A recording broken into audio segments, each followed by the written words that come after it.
wine, baby. Hello mga kaPTids, I am Resh and I'll be your guide for today's episode of When the Party Showed Up. Today, I'll be discussing the muscles connecting the upper limb to the thoracic wall. The references used are Snell's Clinical Anatomy by Regents 9th edition and Netter's Atlas of Human Anatomy 7th edition for the illustrations. Let's get started.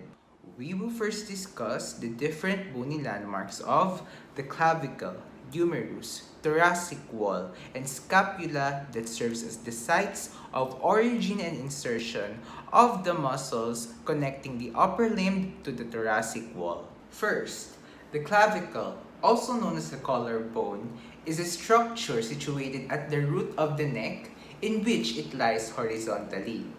This is one of the origins of the pectoralis major muscle and the insertion point of the subclavius muscle. In the humerus, we'll be discussing only one landmark, which is the bicipital groove. The bicipital groove is a narrow depression and separates the greater and lesser tuberosities and lies between these two structures. The lateral lip of the bicipital groove serves as the insertion point of the pectoralis major muscle. In the thoracic wall, we will be discussing two structures, the ribs and the sternum.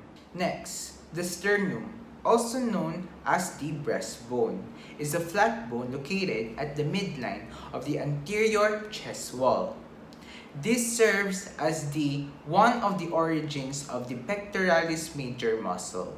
The human body contains 12 pairs of ribs, in which it is divided into three categories: true ribs, false ribs, and floating ribs. The true ribs, which are the upper 7 ribs, are attached anteriorly to the sternum by the costal cartilages.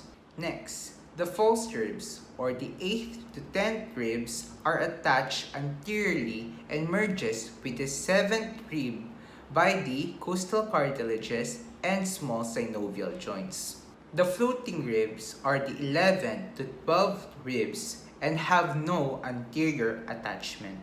The ribs serves as the origin point of the pectoralis minor muscle and the serratus anterior muscle.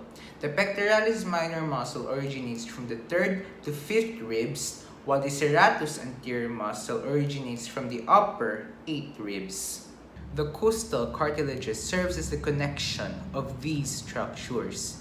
It also contributes to the mobility and elasticity of the thoracic wall. The costal cartilages serves as the origin points of the pectoralis major muscle and the subclavius muscle. The pectoralis major muscle originates from the upper 6 costal cartilages, along with the sternum and the clavicle. The subclavius originates from the first costal cartilage. Yeah. Because of the expansive origin of the pectoralis major muscle, it has two fibers. The costal fiber, Clavicular yun. and the sternocostal fiber, or the fiber that attaches to the costal cartilages and the sternum. So this is an example of the surface anatomy of the pectoralis major muscle. Wait lang ha. Ta-na-na-na-na-na-na. Ta-na-na-na-na-na-na. Ta-na-na-na-na. Joke lang! Ang programa na ito ay para sa lahat ng mga manonood. Johnny, eating sugar. Lastly, in the scapula, we'll be discussing three structures: the coracoid process, the medial border, and the inferior angle of the scapula. The coracoid process can be seen anteriorly and above the glenoid cavity. This serves as the insertion point of the pectoralis minor muscle. Yeah. The glenoid cavity articulates with the head of the humerus to form the shoulder joint or the glenohumeral joint. The medial border and the inferior angle of the scapula is located posteriorly. The medial border of the scapula is situated at the medial aspect and near the vertebrae. It is a rim-like structure and it is also known as the vertebral border of the scapula. The inferior angle is the inferior tip of the scapula. These sites serve as the insertion points of the serratus anterior muscle. We already have discussed the origin and insertion of these muscles. Now, we'll be proceeding to the innervation and also the action of these muscles. When it comes to the innervation of these muscles, we'll be discussing four: the lateral and medial pectoral nerves, the nerve to subclavius, and the long thoracic nerve. The pectoralis muscles are being innervated by the pectoral nerves, but the difference is that the pectoralis major is being innervated by the two nerves, the medial and the lateral pectoral nerves, while the pectoralis minor muscle is being innervated by only one pectoral nerve, which is the medial pectoral nerve. The subclavius is being innervated by a very complicated nerve. Only 1 out of a million people can only remember this nerve. This nerve is called as the nerve to subclavius. Pa! They ask you how you are, you just have to say that you're fine when you're not really fine. The serratus anterior is innervated by the long thoracic nerve. When it comes to muscle actions, the pectoralis major muscle, because of its insertion to the humerus, has the capacity to adduct and medially rotate the arm.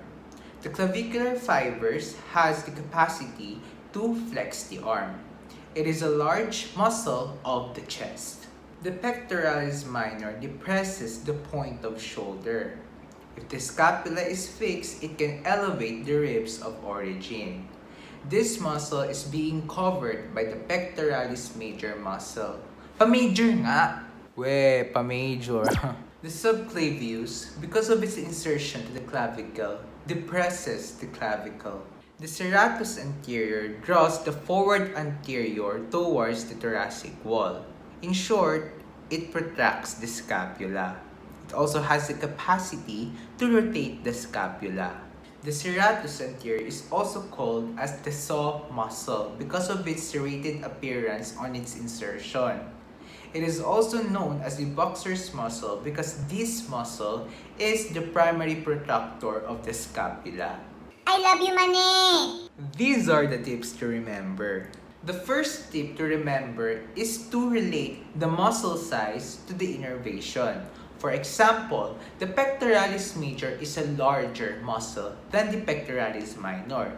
Therefore, it is being innervated by two pectoral nerves. The second tip is to associate the insertion to the muscle's action. For example, the subclavius inserts at the clavicle. Therefore, it moves the clavicle. The third and last tip is to relate the muscle's action to the muscle's name. For example, the serratus anterior, because of the word anterior, moves the scapula anteriorly.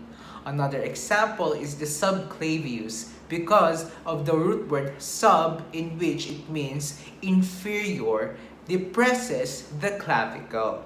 So that's it for our discussion regarding the muscles connecting the upper limb to the thoracic wall. I hope you have learned a lot of things today.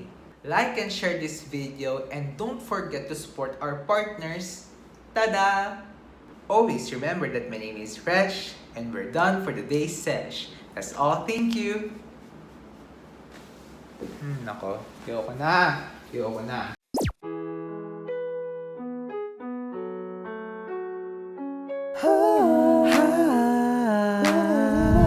Yeah, it's Moana, baby.